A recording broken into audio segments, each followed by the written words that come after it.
Good morning. Yeah. It's here. It's here. We're here. Welcome, everybody. Just looking out there, hoping that rain's gonna just kind of do a Moses thing, part for it. We'll see.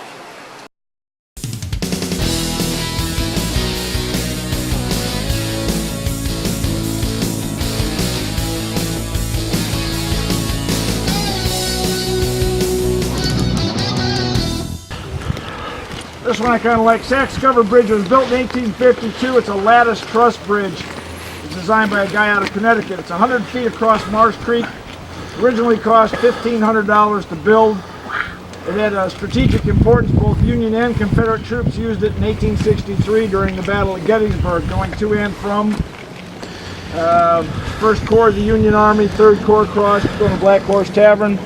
4 days later, the majority of General Robert E. Lee's Army of the Northern Virginia retreated back over the bridge after the Union victory. The bridge was designated Pennsylvania's most historic bridge in 1938, closed to automobiles in 1968, had flood damage in 1996, and was restored by Adams County as a scenic bridge at a cost of $600,000. Oh my gosh. Rededicated in 1997. If you're not familiar with these, they're often referred to as kissing bridges. The reason being, back in the old days when you took your sweetie in the carriage out and you couldn't kiss in public, you'd park in the middle of this thing and go at it. So go on in and swap a spit.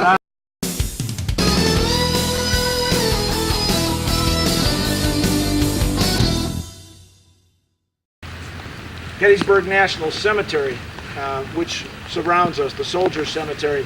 There's a final resting place for more than 3,500 Union soldiers who were killed in the Battle of Gettysburg.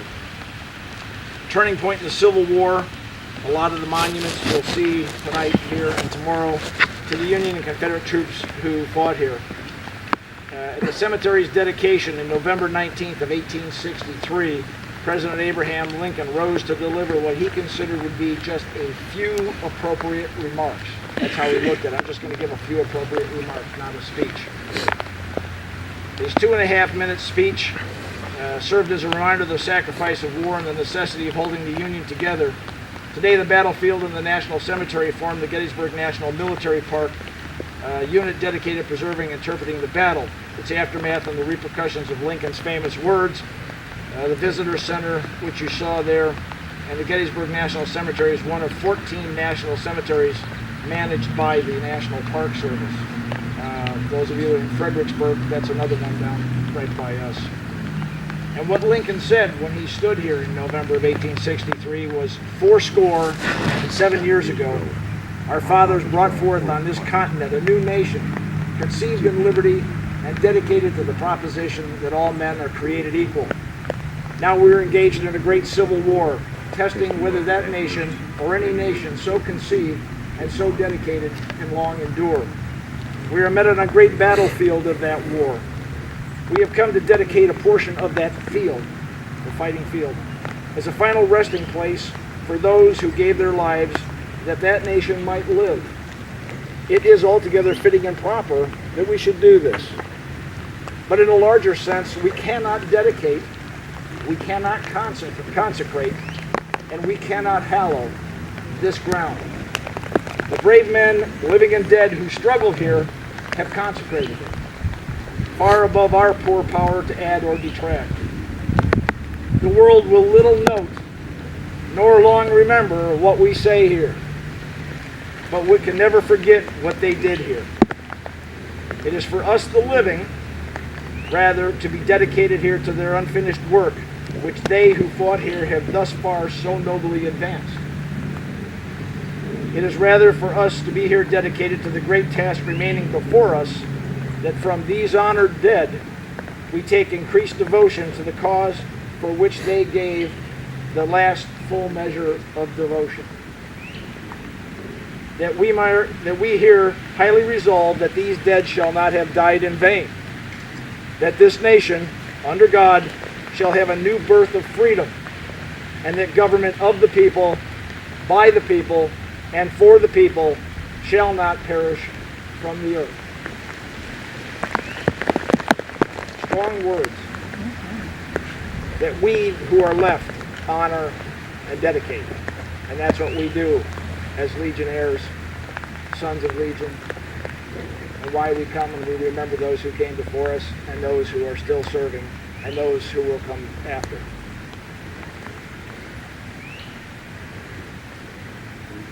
Thank you. Thank you.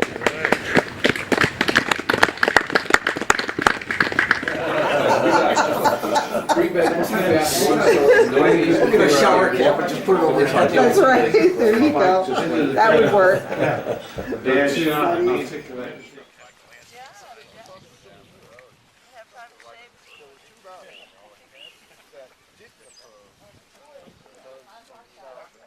The monument stands 41 feet high. The Statue of Lee and Traveler stands 14 feet high. Total cost of the monument was $50,000. Virginia contributed over 19,000 men to the Army of Northern Virginia at Gettysburg, the largest contingent of the 12 Confederate states. Almost 4,500 of these, almost 1 out of 4, became casualties, the second highest state total. When we were coming down the road, if you look toward the red barn over there, there's an obelisk. You can't really see it from here, but there's like a dome building in the distance. That's the Pennsylvania monument where we're going to end up.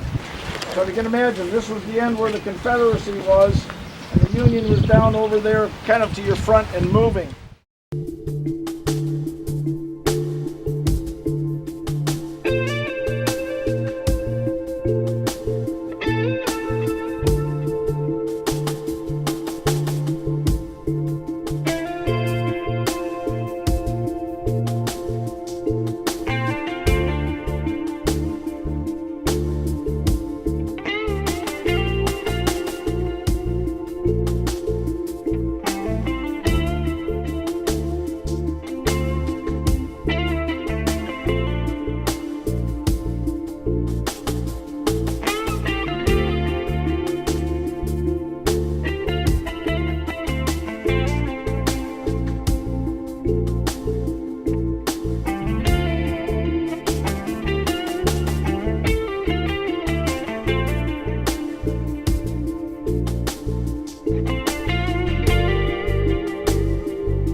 Okay, you saw the sign back here for Big Round Top. This is Little Round Top.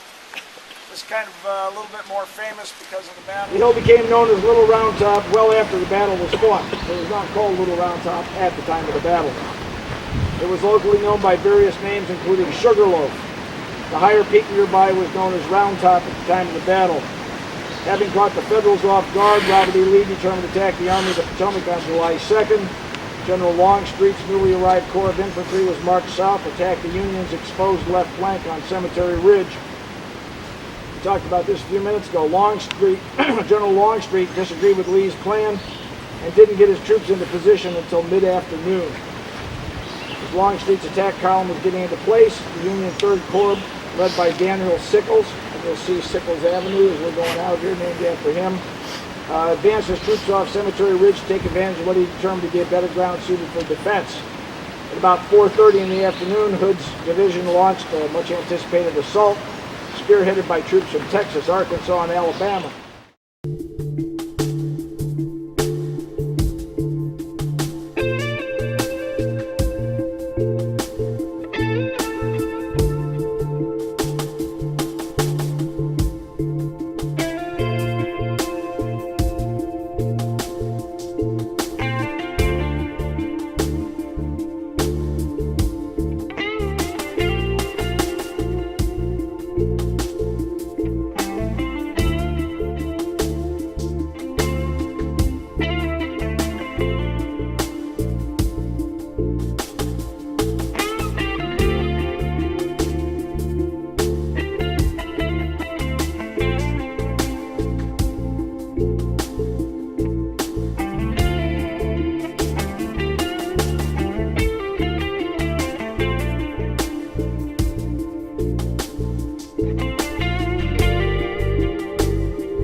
MS. All right, we're gonna give you guys I a little call extra Mike time and here. everybody We're a little bit early, so we got a chance. I think it's a Union Camp set up over here. You can probably go over and talk to some of these guys. Get a bathroom break. Virginians, behave yourselves. We started in Virginia.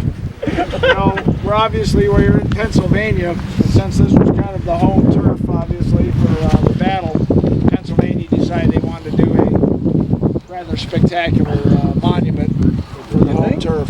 Somebody, right? Face. Front. Right shoulder shift. Arm.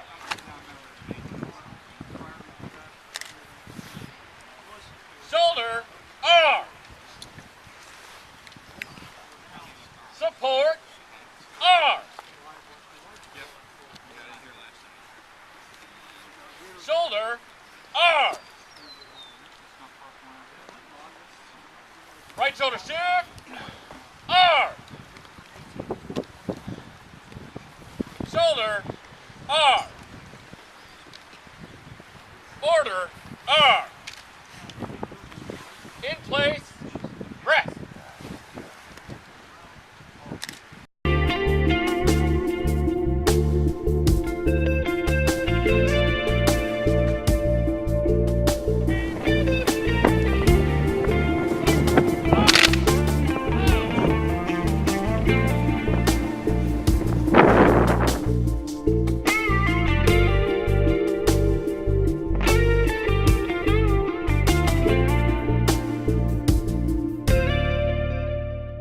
I haven't got even prepared to say for this because I don't, as a civilian, I always shy away from laying wreaths because I feel that's something that the military guys in the branch should do if you're honouring fallen from wars. But obviously this is a war of some sort against terrorism, but it's not quite honouring soldiers in the same way.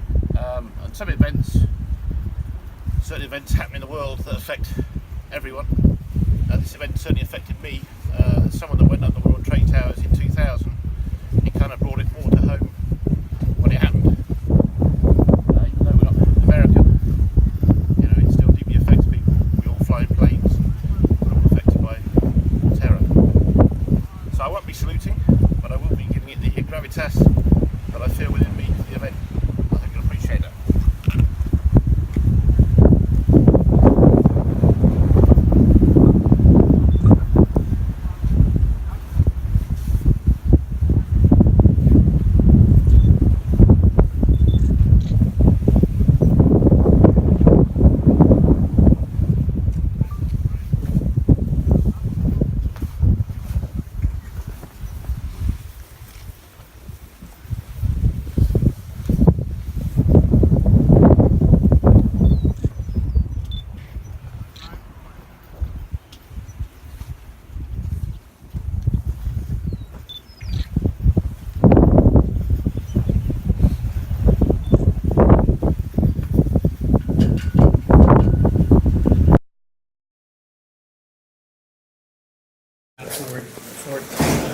Fort Duquesne. But before that happened, in November of that year, 1759, the probing group of British troops had gone out into the woods, just 2 miles out here, over the hill. It was late in the afternoon of a November day. It was getting dark.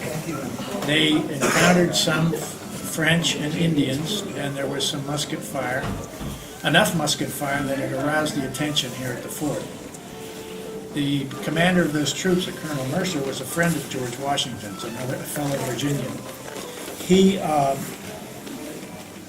volunteered to take troops out to help Mercer. Well, in the confusion, late in that afternoon, Mercer's troops thought that these were the French, not the British and Royal American troops. And they began firing at each other. And it was a deadly encounter. 36. Yeah, 36 men were killed by the time Washington, young Washington, who was he walked went right between the lines. He actually took his sword and began knocking up the muskets of his own men to tell them to stop firing. He had bullets pass through his uniform, and he finally stopped this very bloody encounter and ended that. But that could have been the end of the father of our country. And ever after in his life, he always remembered Fort Ligonier. Well, it wasn't Fort Ligonier, it was the camp on the Loyal handed to him.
Then rested he by the tum-tum tree, and stood a while in thought. And while enough She as knows the thought whole he thing. stood, the Jabberwock with eyes of flame came whiffling through the tugly wood and burbled as it came. 1 and 2 and 1 and 2 and snicker-snap, the Jabberwock lay dead, and with his head he went galumping back. Hast thou slain the Jabberwock? Come to my arms, my beamish boy, Callooh-Callay of frabjous day, he chortled in his glee. 'Twas brillig and the slithy toad did gear and gimble in the wave, or mimsy where the border grows and the moon rays outgrave. I got 2 maracas. Your castanets, no, it's just the way I walk. I'm going back to the other side of the parking lot where Did you find the still? Yeah, What's the still you found? She's been eating the yellow flowers. she hates being tickled. Tickle, tickle. Look at this one's not ticklish. Joy is ticklish. Behind the knees, Oh, back of the knees. look at her. She's definitely gonna fight it. Is he ticklish? Is he ticklish? Tickle. Tried to Just hold like a that. child. Oh, tickle. Actually, sure I saw some signs saying they're alcoholic beverages. It's red. What about there? No.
shall not grow old, as we that are left grow old. Age shall not weary them, nor the years condemn. At the going down of the sun and in the morning, we will remember them. We will remember them.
Good morning.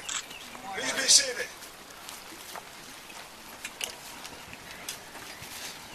On behalf of the American Legion Riders and the Royal British Legion Riders, we'd like to thank our hosts for allowing us to be here with you today.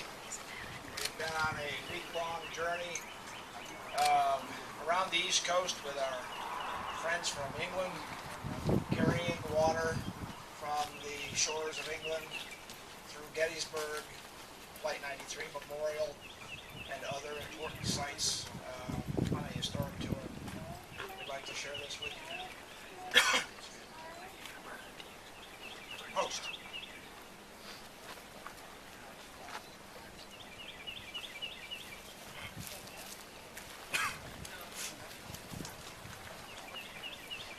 Since the beginning of time, water has been an important symbol for sailors. They spend their lives upon the seas. As John Riley at the Naval History and Heritage Command once stated, the vast size, power, and unpredictability of the sea must have certainly awed the first sailors to venture far from shore. Instinctively, they would seek divine protection for themselves and their craft from the capricious nature of wind and water. Egyptians, Greeks, and Romans called on their gods to protect the seamen. Ship-launching participants in ancient Greece wreathed their heads with olive branches and drank wine to honor the gods and poured water on the new vessel as a symbol of blessing. My noble ancestors, the Vikings, are said to have offered human sacrifice to appease the angry gods of the North Seas before launching. Thankfully, we no longer practice that. In the 1800s, Psalm 107 was often quoted when launching a ship, stating, "They that go down to the sea in ships, that do business in great waters, these see the works of the Lord and his wonders in the deep." And ships were often sprinkled with holy water as a blessing. Today, we honor those men who rest here with our blessing as British and American Legionnaires by blending water collected from the sea where the HMS Bedfordshire was first launched in England, hand-carried by members of the Royal British Legion. This is blended with water taken from the coast of Hatteras. The first water symbolizing where they gave their lives as guardians of America began, and the latter symbolizing where they gave the last full measure of devotion to their duty. Joy White from the Royal British Legion Riders will symbolically sprinkle water blended onto the poppy wreath, symbolic of the sea spray faced by the sailors as they patrolled the treacherous coast on a daily basis and ultimately gave their lives. With this simple act, these brave British sailors and Canadian sailors who gave their lives to guard our shores are connected forever in eternity on the seas. As poet Rupert Brooke wrote, "If I should die, think only this of me, that there's some corner of a foreign field that is forever England." And that is here.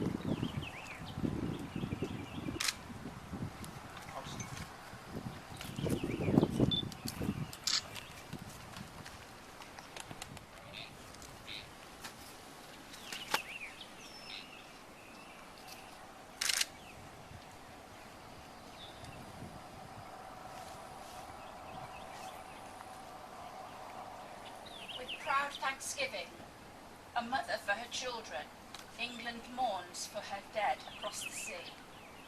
Flesh of her flesh they were, spirit of her spirit, fallen in the cause of the free.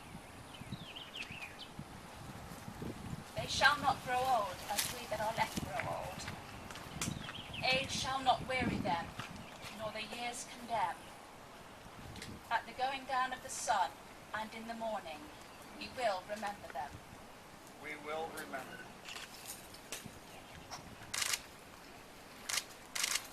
On behalf of the American Legion and the Royal British Legion, thank you to our hosts for having us here. We look forward to seeing you again next year. Thank you.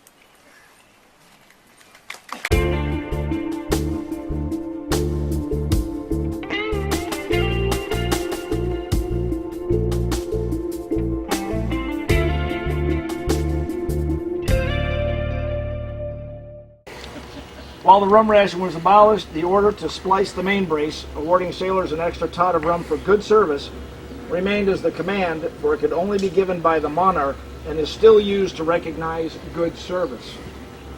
Rum rations are also given on special occasions. In recent years, examples included the 100th anniversary of the Canadian Royal Navy in 2010, and after the Queen's Diamond Jubilee celebrations in 2012. Tonight we gather here as British and American Legionnaires to solemnly recognize good service performed by these brave sailors who crossed an ocean to guard our shores. Those who have gone before will not become distant memories, but will live always in our warrior culture. A toast, my friends, raise your glass to absent companions. Cheers. Cheers. Oh, God love them.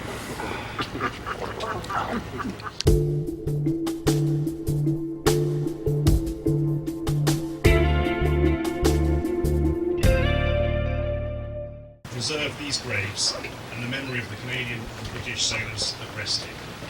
You pay us a great honour in doing so.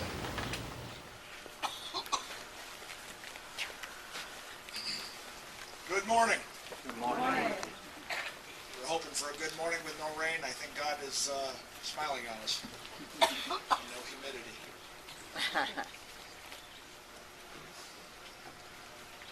On behalf of the American Legion and the Royal British Legion, we thank you for being here this morning for the ceremony of the blending of the waters. Since the beginning of time, water has been a potent symbol for sailors who spend their lives upon the sea.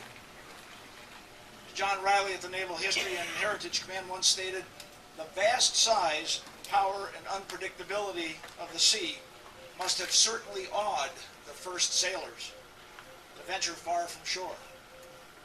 Instinctively, they would seek divine protection for themselves and their craft from the capricious nature of wind and water. The Egyptians, the Greeks, and the Romans all called upon their gods to protect their seamen. Ship launching participants in ancient Greece would wreathe their heads in olive branches, drank wine to honor the gods, and poured water on their vessels as a symbol of blessing. My noble ancestors, the Vikings, have said to have offered human sacrifices to appease the gods when launching. Thankfully, we no longer do that. In the 1800s, Psalm 107 was often quoted when launching a ship, stating, "They that go down to the sea in ships that do business in great waters, these see the works of the Lord, and his wonders in the deep." And those ships were often sprinkled with holy water as a blessing. Today we honor those men who rest here with our blessing as British and American legionnaires by blending water hand-carried by our Royal British Legion brothers and sisters from the sea in Bedfordshire, England, where the HMS Bedfordshire came from. We blend this with water taken from off the coast of Hatteras. The first water symbolizing where their lives as guardians of America's shores began, and the latter symbolizing where they gave their last full measure of devotion to their duty. Joy White of the Royal British Legion will sprinkle water on the wreath that we're dedicating this morning, symbolizing the sea spray that was faced by the sailors as they stood on deck, patrolling the rough seas off our coast for our protection. With this simple act, these brave British and Canadian servicemen who gave their lives to guard our shores are connected forever in eternity on the seas. As Rupert Brooke wrote, "If I should die, think this only of me, that there is some small corner of a foreign field that is forever England."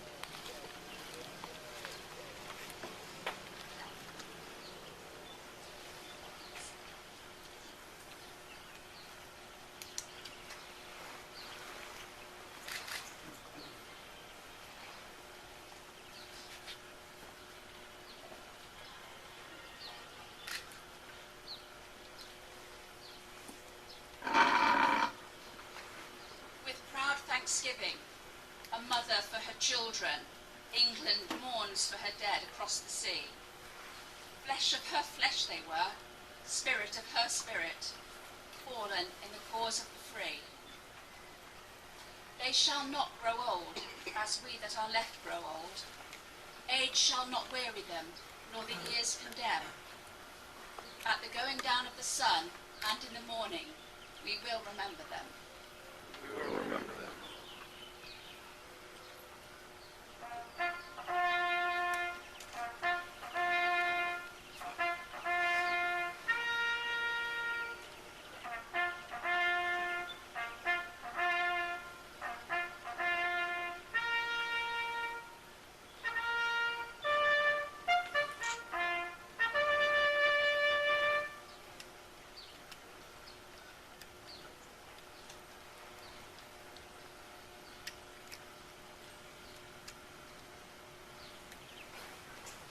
On behalf of the American Legion and the Royal British Legion. We thank you all for attending this morning and being here with us. It was an honor. We thank all of you and the committee for allowing us to be here. Godspeed.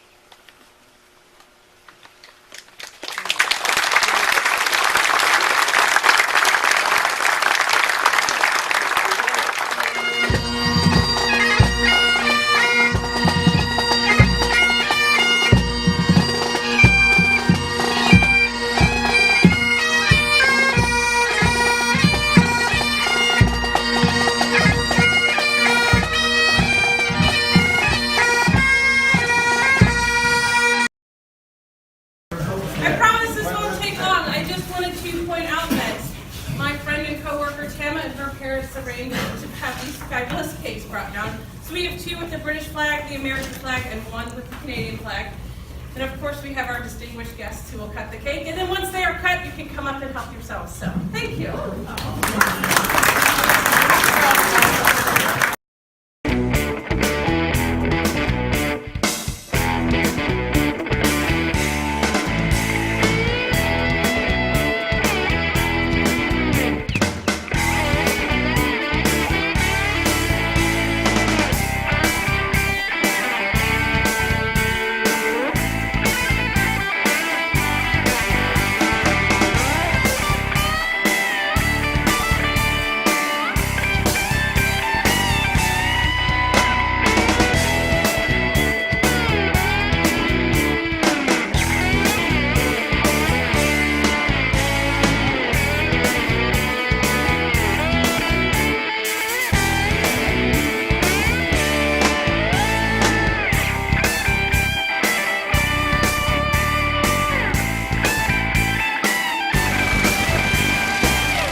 came up with here. There was an old veteran called Andy. Oh, sorry. There was a young veteran called Andy. The route he devised was just Andy. With Kerry as Sergeant Major, no problem could faze her. And then they added Randy. At least I stayed in the back. The invites went out, a call to all riders. From Maryland they came, and also Florida. I'm going right. Close enough. Virginia, obviously, Hawaii too, and from overseas they came 2 by 2. Bugle Boy George with Dodie on board. There was Laurie and Bruce, dear Jen and Tim. Young Logan with Dad Joe to keep him in trim. That was the other way around. Martin, Joy, Jenny and Mike flew over the pond and hired a bike each. Some couldn't stay long, a couple of nights. There was Jimbo who had to get home to his wife. Mike and Mike who both had to go. Oh, he's even gone now. Not all could make it to Ocracoke. Our leader led well. The roads free from traffic. The sights were sublime. He must have used magic. I'll try not to mind that I didn't see a bear. No alligators either. But what do I care? The best thing about it was making new friends. And what's even neater was we drank margarita.